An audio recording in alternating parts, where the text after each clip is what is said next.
Peggy 12.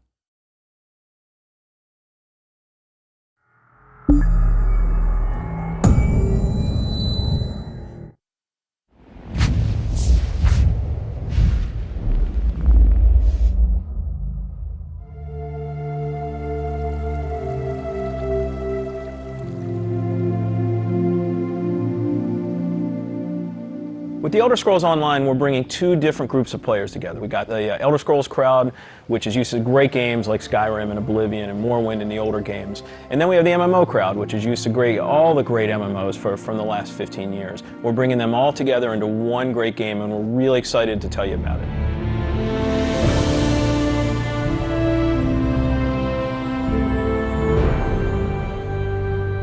Elder Scrolls Online, everything you need to know about it is right in the name. It's Elder Scrolls, but it's online. And when the team set out, they wanted to create strategic real-time combat. We wanted to create a lot of world immersion. We wanted to create a landscape that was rewarded exploration. But all of that had to be brought together with really great social systems. So Elder Scrolls Online, it's set 1,000 years before Skyrim. And not only is it 1,000 years before Skyrim, but it draws on all the legends and everything that you've read about in the books that you find in Elder Scrolls games. So we've got 20 years of lore to draw upon. We made sure that Morrowind, Cyrodiil, and Skyrim feel like they do in Elder Scrolls 3, 4, and 5. The art style is right in line with those titles. Now you can explore all of Tamriel. You can return to places that you've seen before, and you can explore new places that you've never been.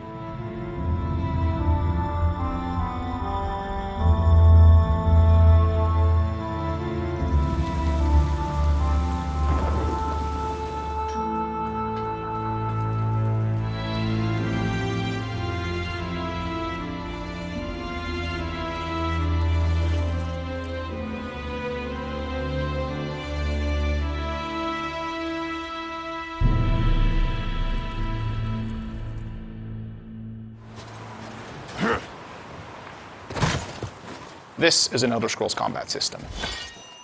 Moving your mouse will make you look around and aim your weapon. You can tap your left click to attack, hold it to power, hold your right click to block, and of course sprinting, crouching, and sneaking around play a role.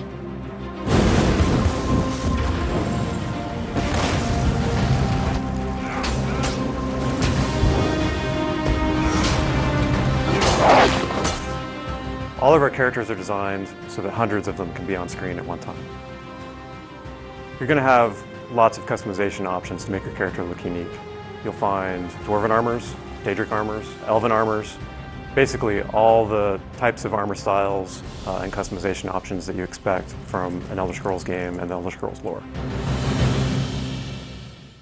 By far the worst experience of any online game is at its launch, when you're trying to find your friends, you can't find people, you create a character on one shard, and then you find out everyone else is on another shard, and you have to move. That experience is not good. So we are not going to have shards. We have a technology we call Mega Server, where all players are on one server. So all your friends are right there, you just create a character, you click play, and you go. The game is smart about where to put you. It puts you in game spaces with your friends, with your guildmates. It's a way to be connected with everyone, and the game figures out where to put you. So with Elder Scrolls Online, one of the big things is that you'll be able to get together with your friends and overcome obstacles. So things like public dungeons, heroic dungeons, but most importantly, when you participate with your friends or even just with strangers, you're not competing for resources. You're all working together to overcome something, and you get equal credit for that. As a player, you're able to start off by picking one of 9 races. You'll be able to pick a class, so that's just the start though. From there, all of the choices you make with quests, all of the choices you make in which abilities you choose, which weapons you use, which armor you use, really help make your character stand out in the world. The basis for the customization system in Elder Scrolls Online is that you can use whatever weapon or armor type you actually want to use. You can play as a heavy armor character who's a tank with bow, or you can play as a mage who uses a two-handed weapon, or you can play as a sneaky guy who runs around healing people. the combination that you selected out of what armor type you use, what weapon type you use, and what class you use really creates a unique character experience for you.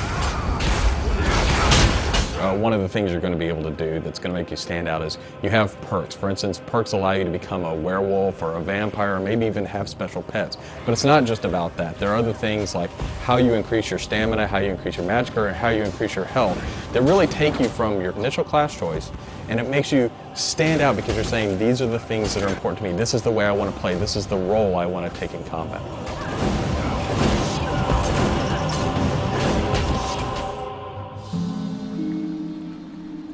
Questing in Elder Scrolls Online was built around a pretty simple concept, and that was that we wanted the player to explore.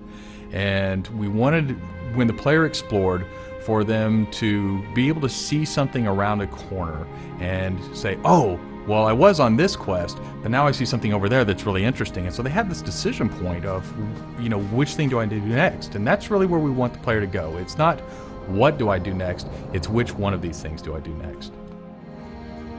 The way a player finds quests in our game is really through exploration. As they wander around the world, we have an on-screen compass, and that really points out the areas of opportunity or points of interest to the player. When the player finds a point of interest in the world, this is really where all of our story content is. And they're an opportunity for the player to make a change in the world. And a really good example of that is there's a werewolf invasion. When the player gets there, they fend off the werewolf invasion, they save the town, and every time you come back to that village, you'll be remembered and thanked by the villagers. The werewolves will be gone just like you would have in Oblivion as the hero of Clutch.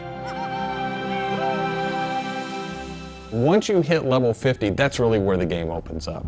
At this point, you're going into Cyrodiil to PvP, or you're deciding you want to go on a heroic raid with your guild and your friends, or maybe you might go into an adventure zone, which is our way of getting you into a zone where you can play solo, you can play with a small group, or you can play with a really large group to overcome obstacles.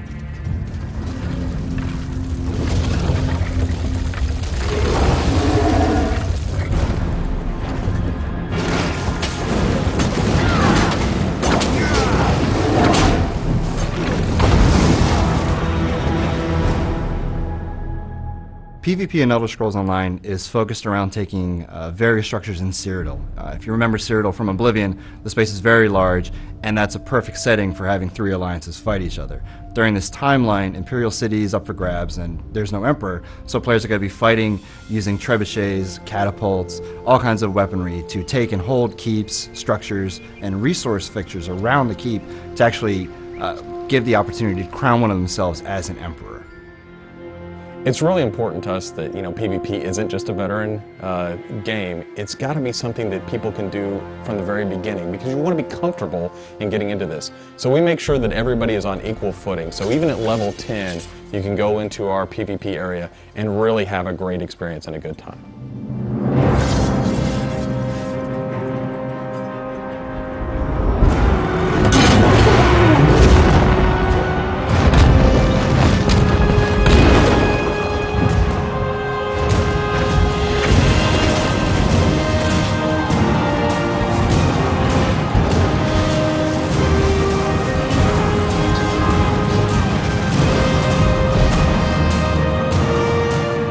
With a game the size of the Elder Scrolls Online, it's really hard to, in one demo, one presentation, one video, to list everything about the game. So what you've heard today are the basics. Over time, we're going to go into more depth in everything you've heard about today, and then all the other systems which we haven't talked about yet. All these elements are going to come together and make Elder Scrolls Online the next great online RPG.